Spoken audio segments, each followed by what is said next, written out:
رسول کریم اما بعد اعوذ باللہ من الشیطان الرجیم بسم اللہ الرحمن الرحیم۔ محترم صاحب صدر، پرنسپل صاحب، اساتذہ کرام،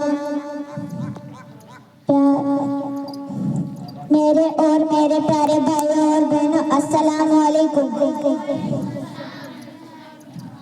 میں آج فاطمہ کلاس سیکنڈ۔ آج مجھے اس موضوع پر لب کشائی کرنے کا موقع ملا ہے، وہ ہے بیٹی۔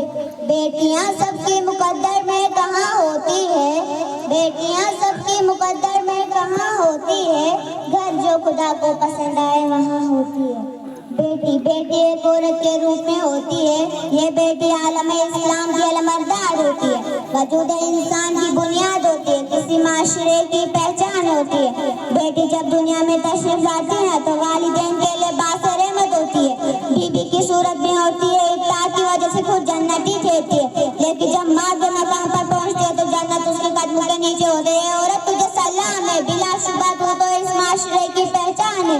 بیٹی کی قدر و قیمت کا اندازہ اس بات سے لگایا جا سکتا ہے کہ اللہ تعالیٰ کسی کو بیٹا عطا کرتا ہے نا تو بولتا ہے جا اور اپنے باپ کا بازو بن جا، لیکن جب اللہ تعالیٰ کسی کو بیٹی عطا کرتا ہے تو بولتا ہے آج سے میں تیرے باپ کا بازو ہوں۔ جناب صدر، تو پھر میں بات فخر سے کہہ سکتی ہوں کہ ہم اس دنیا کی رونق ہے،